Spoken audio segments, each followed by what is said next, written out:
박근혜 전 대통령의 이른바 문고리 3인방인 이재만, 안봉근 전 비서관이 오늘 새벽 구속됐습니다. 국정원으로부터 특수활동비 수십억 원을 상납받은 혐의인데 앞서 구속된 정호성 전 비서관까지 박 전 대통령과 최측근들 모두가 구치소에 모이게 됐습니다.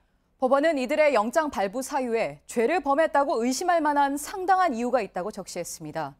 이들이 받은 돈을 뇌물로 볼 여지가 생겼다는 분석도 나옵니다.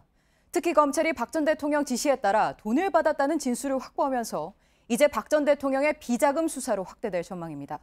검찰은 국정원이 왜 돈을 상납했는지, 그리고 상납된 40억 원이 넘는 돈을 어디에 이용했는지를 밝히는데 주력할 걸로 보입니다.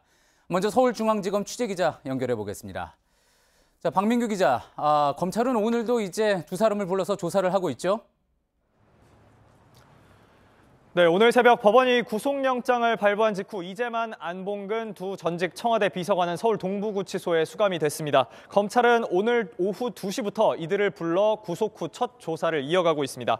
국정농단 사건의 피고인으로 서울 남부구치소에 수감돼 있는 정호성 전 비서관 역시 같은 시각부터 조사를 하고 있습니다.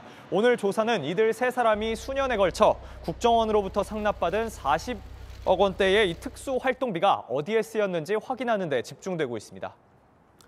예, 그런데 앞서 이제 정호성 비서관과는 다르게 이재만 전 비서관의 입에서는 박근혜 전 대통령 지시에 따라 돈을 받았고 또 썼다는 진술이 나온 거 아니겠습니까?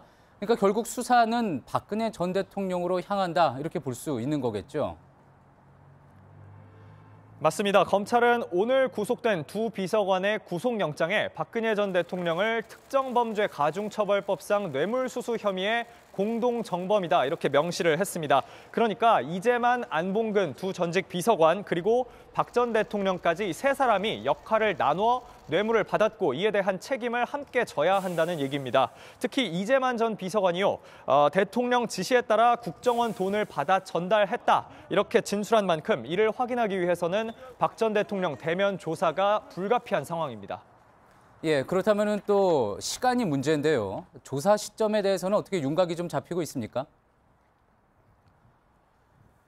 예, 우선은 이 두 전직 비서관이 구속된 게 오늘이니까요. 검찰은 이들을 20일 내로 재판에 넘기든가 그렇지 않으면 석방을 해야 합니다. 박 전 대통령 조사는 우선 이 기간 내에 이뤄질 것으로 보입니다.